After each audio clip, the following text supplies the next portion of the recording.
Hey Algebra 2, this is part 2 of solving log equations. I've got question 5 and 6 here.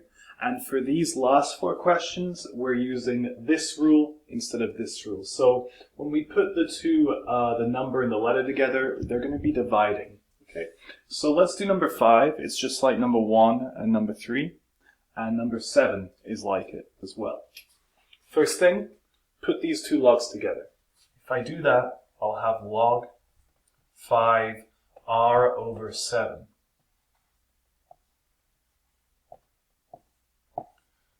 And I've got my 2 here.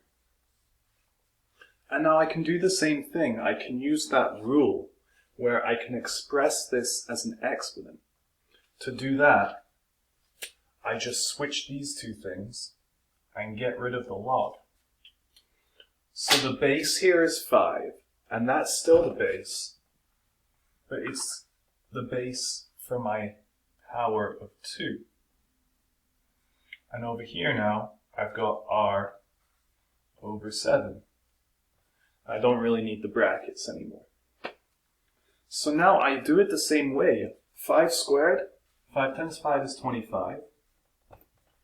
And now it's just a little equation that I can solve, all right? To solve this one, r over 7, I would multiply by 7. And 25 times 7, that's 125, right? 175, sorry. It's 175, right? Okay.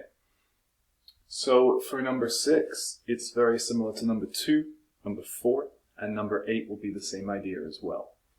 First thing, put these two things together. Put these two logs together using the rule down here. Log 2p over 8 equals log 2, 6. Now, like we were saying on number 2, if it's log 2 something equals log 2 something else, then I can just say, well, I don't really need these, because it's just telling me that p over 8 equals 6, so I'm just going to work with that instead. I don't really need the bracket anymore.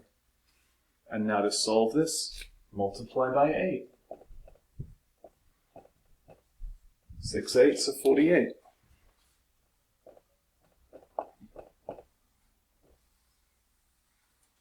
And that's how you do that one. So I only really need you to do 4 questions by yourself this week.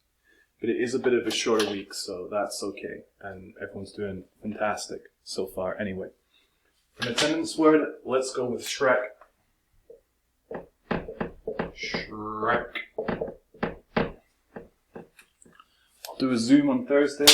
If you need any help, email me if you need help too. Thanks, class. See you next week.